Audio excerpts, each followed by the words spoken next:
Heavy rainfall this past Valentine's weekend has left devastating floodwaters in its wake.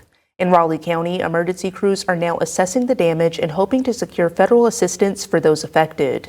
Newswatch reporter Danny Delante has the latest on recovery efforts and how victims can report their damage. The Valentine's weekend floodwaters have left behind a trail of damage. And now, Raleigh County emergency crews are out assessing the destruction, hoping to secure federal aid. We're conducting individual assessments with West Virginia Emergency Management Division, the Small Business Administration, and FEMA today throughout the entire county, not just Violet Lane, but after we leave here, we'll be going throughout the whole rest of the county. So, officials say these evaluations are just getting started. With teams surveying the damages at homes and businesses across the county, they're looking at one key factor. We're looking primarily for flooding inside the residence where water actually made it inside the dwelling itself.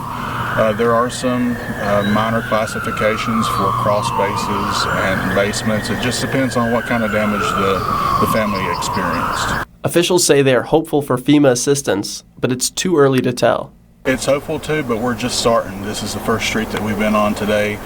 There have been some major, damage that's been found. A lot of minor, though. It's really quite unsure at this moment exactly what can be brought in.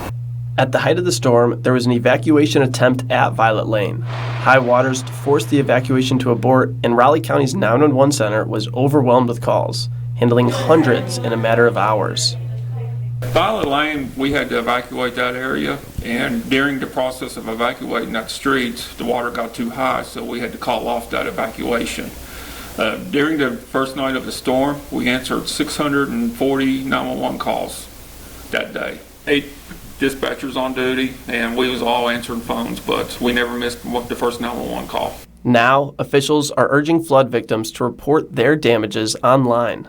Still fill out the Survey 123 form. There is a QR code on our Facebook page that they can apply, and FEMA will come out once they get that information to take a look at the residents. Emergency officials say patience is key as they work their way through the county, and also remind folks to give credit to the operators, because without them, the calls for help would go completely unanswered. It made me feel proud of our staff and the staff that we have here. Every staff member, we cross-train every staff member here to do all jobs, and we just all came together and got it done. If you have lasting floodwater damage, don't forget to fill out the forms. And for Newswatch in Raleigh County, I'm Danny Delante.